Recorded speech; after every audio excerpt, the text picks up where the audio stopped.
It's the Happy Families Podcast. It's the podcast for the time-poor parent who just wants answers now. Children and eating, it's one of those things. I got a kid who, she just eats yellow and white food. That's literally all she eats. It drives me up the wall. Fussy eating. I've got another one. I don't think she's a fussy eater. My wife thinks that she's impossible to feed.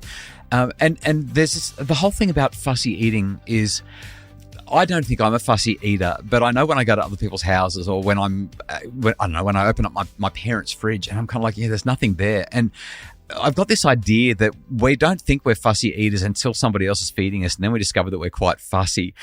Karina Savage is a pediatric dietitian, 23 years doing pediatric dietetics. In other words, looking after food, health, nutrition for kids. Lives in Sydney with her husband and 2 kids, and the founder of Nourishing Kids, where she helps parents create healthy eaters in a stress-free way. I need a little bit more of Karina Savage in my life. Actually, Karina, is it Karina Savage or Karina Savage? Every time Karina Savage. Yeah, every time I see the surname Savage, I'm like, you've got to make it French. You've got to be Savage. Oh, we can do that for today. Karina's also a regular on National Morning TV on Sunrise on 7 and has her own podcast called The Easy Feed. You should check it out. Karina, let's talk about kids and fussy eating. First off, what do you think about my take on everyone's fussy? It's just that when we feed ourselves, we don't know we're fussy. Am I right or am I wrong? Like, are we too hard on the kids? Oh, look, I think we can be too hard on the kids, especially, they're still learning to like food. They're developing. I think we've got this whole idea that our kids are fussy, but really they're just learning about life in general, right? So, there are some super fussy eaters. There are adults that are super fussy eaters. Yeah. But sometimes I think we're too hard on ourselves and our kids, and we really need to take a step back and look at the big picture. I always say I'm not a fussy eater. I just like a certain quality or standard of food, and my wife just rolls her eyes at me and says, that makes you fussy. Anyway, let's dive into a couple of questions about kids and their food. Let me ask you, as a dietitian, what's your favourite food?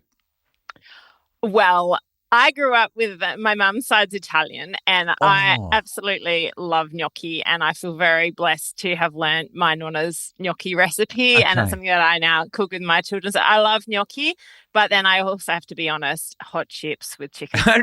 And there's got to be almost no nutritional value in a bag of chips, no, right? But gee, they're good. Oh my goodness, yeah. So my favorite food is KFC. Is it? Yeah, but I've sworn off it. I haven't had it all year, and I'm really feeling good about the fact that it's gone. So yeah, feeling good. I've got a kid who only eats, as I mentioned, yellow and white foods, and because I do try to stay with the nutritious stuff, it's doing my head in. Here's what I want to ask you: when you 23 years dealing with parents and kids and feeding, what are some of the most common challenges that parents face when it comes to feeding their kids? Is it that I've just got this kid that only eats white rice or cheese or pasta, or is there something else going on that parents come to you a lot about? Yeah, look, definitely the white diet, the beige diet, the fussy eaters drives parents nuts. Yeah. And look, I think that's a symptom of many things. I think it's a symptom of our busy lives. I think it's a symptom of parents not necessarily taking that step back and looking at a couple of key strategies that will actually get some runs on the board, get their children eating better.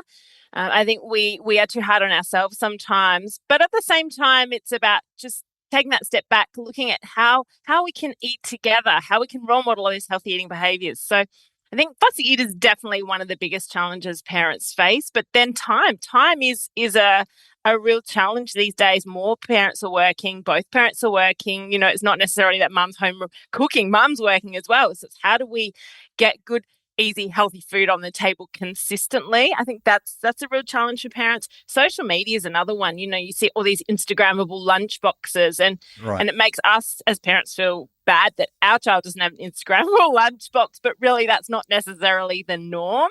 So I think that's a challenge as well. Cost of living's another one. Fresh, healthy food can sometimes cost more than the junk food. So that's another factor. I've got a hypothesis. Let me run this by you. I get the whole time poor thing. And I also think as much as shows like MasterChef have highlighted that there are some few among us who can cook very, very well. For me, I just become dispirited. I'm like, oh gosh, I can't cook that. I don't have the time. I don't have the capacity. I don't have the skill. But when you combine that with what I'm just going to call the big food industrial complex, I feel as though the entire Western world has designed this industrial complex around food to literally, to feed itself rather than to feed us. I don't want to sound all conspiracy theorist here, but surely these great big monolithic food giants have got a lot to answer for. Absolutely, yeah. I think it's a real problem because they're so convenient, they're so easy, they've been formulated using millions of dollars to hit all the senses. So our kids love them. They're high in fat and salt and sugar. They're easy. So, time poor parents will sometimes just grab them. And it's about, this is where I try and come in and say, look, here's some quick, healthy, easy recipes to get on the table. Don't feel bad about baked beans on toast. Don't feel bad about eggs on toast. Drive past McDonald's and KFC. Just crack open some tin vegetables or even frozen veggies. I think it's a real issue. And I find kids' snacks too is a real concern. And often, some of my later segments on TV have been about the way that food is produced these days and the ingredients that goes into foods these days is so different to 20 years ago, and the additives and the preservatives and the sugar. And look, we don't even have good standards in Australia for what goes into our baby and toddler food and our kids' food. It's a nightmare. So, yeah, I agree with you. I feel like it's making them money, but it's not necessarily doing the right thing for our children or for us.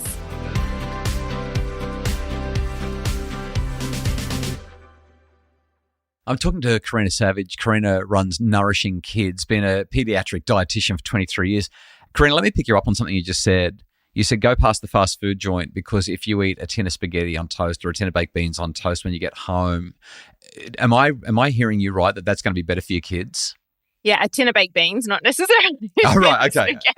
All right. They're absolutely. There's, quick and easy food that you can make at home that's going to be probably cheaper.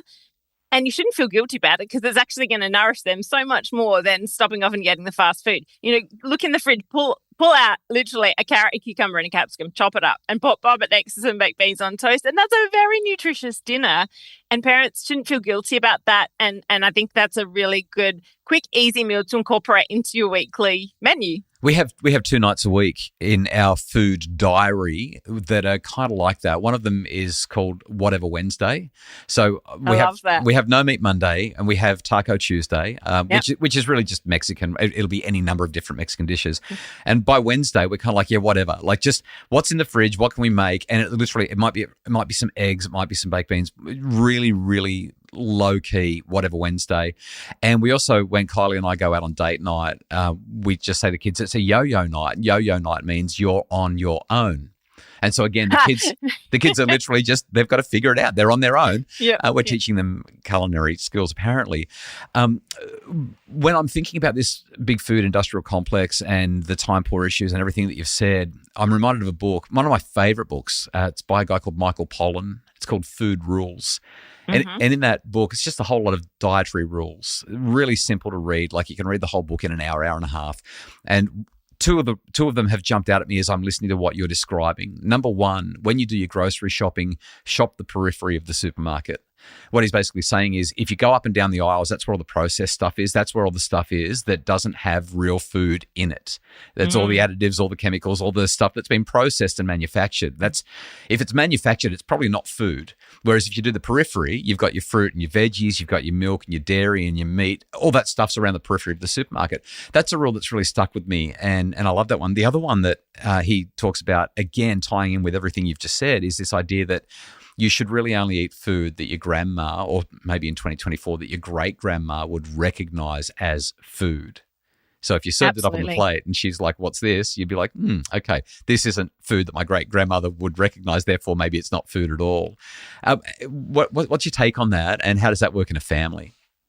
Look, I love that. I love both of those. And I think, a lot of what I talk about inside Nourishing Kids is just trying to strip it back, getting it back to basics. And I absolutely agree. If you don't know what that ingredient is, or your grandma wouldn't know what that ingredient is, just leave it on the shelf.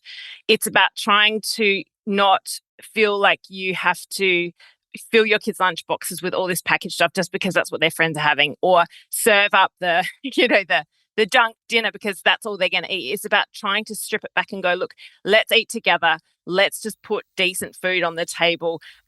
Fussy eaters do still need what I call some safe foods, and that's where we go into those strategies about incorporating the foods that they are enjoying, and then put some of the foods that they're learning to like on the plate, but absolutely trying to strip it back to basic food. I always encourage people to look for shorter ingredients lists, less additives and preservatives, and trying to keep it as simple as possible, because it's so easy now just to grab things that our kids like, but they're not good for them. And it's almost become a norm because everyone's doing it. And that's a concern, because it's definitely getting out of control. And we don't have, as I said, enough regulations at protecting our children. So really trying to strip it back. Yeah, shop the periphery, keep the ingredients list as small as possible, trying to buy fresh or as close to nature as possible. I say, if it hasn't come out of the ground or off a tree, then it's probably quite highly processed. And that's when we start to get into trouble, because over the weeks and the months and the years, all that processed food is really changing our gut health, and our gut health is the center of our universe from a health perspective.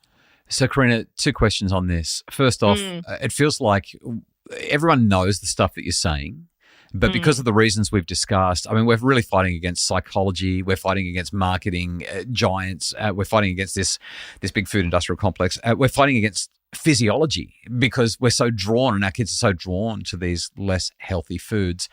You've talked about gut health. I'm going to come back to that in just a sec, but maybe just a simpler question first. As a dad who's got this kid who is kind of painful around food, we put food on her plate that she likes, and we try to introduce new foods and come up against all kinds of resistance pretty consistently. What are the biggest misconceptions that parents have about getting their kids to eat healthy stuff? I think the first misconception is if their child doesn't eat it, a lot of people feel it's their own fault. It's the parent's fault. And I talk a lot in Nourishing Kids about the fact that it's not necessarily the parent's fault. It's the child still learning to like food. Now, absolutely, there's things that parents can do to increase familiarity and trust in food over time, but it's certainly not the parent's fault, because it is very normal for children to refuse foods. It is very normal for children to take time. I call it a continuum of learning to like a food, from complete food refusal right to the other end where they are loving the food, but there's lots of little micro jumps along that journey, and often we don't recognize if a kid's picking it up, squishing it in their hands, picking it up, licking it, chewing it, spitting out again. That can actually be progress. We don't necessarily acknowledge that as progress, moving along that continuum to eventually accepting the food. So I think not recognizing those small wins can be an issue, because you just think, oh, they've just refused it again, they're never going to eat it. So our own mindset and our own energy at the table can play a big role. Children are sponges and they absorb everything from us. So if we're really negative, if we talk about them being a fussy eater to our friends, then our external words become their internal words. They then think, oh, I'm a fussy eater, and that reinforces it. I think making sure that when we're serving up food, it's tasty, we keep mealtimes fun, and like we role model those healthy eating behaviours ourselves, because sometimes when I speak to families and the child's fussy, halfway through the consult, it'll be like, oh yeah, Dad's exactly the same. So it's about role modeling those healthy eating behaviours right from the get-go, because children tend to learn to like foods that are familiar to the family. And if they're having family meal times where they see the rest of their family eating and enjoying food, then eventually they will learn to like that, or most of the time they will learn to like those foods themselves. So there's lots of, I call it a feeding ecosystem. There's lots of little factors which will influence a child's willingness to eat a food, but it's about trying to get some of those fundamentals right, and then they will eventually get there.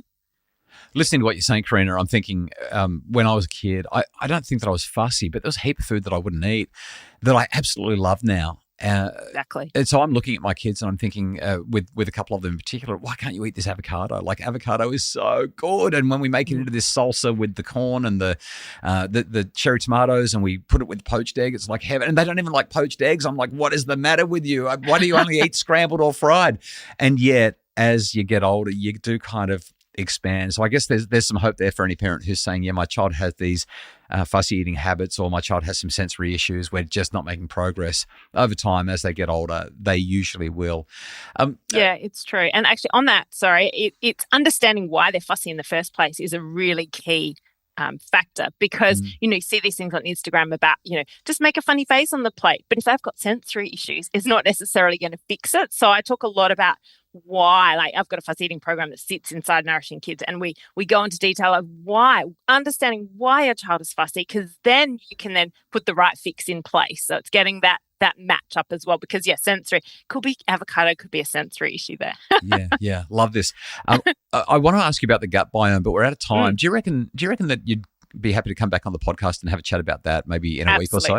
Yeah, I love it. I'm a gut health geek, so anytime, more than happy to. All right, sounds great. Karina Savage is a pediatric dietitian. She runs Nourishing Kids. Karina, whereabouts can people find more about Nourishing Kids, the membership, and the service that you offer? Yes, if they can head to my website, which is www.nourishwithkarina.com. So it's nourishwithkarina, Karina.com, and all the information's there. All right, let's talk gut biomes next week. It's something I'm fascinated by. I'm looking forward to that.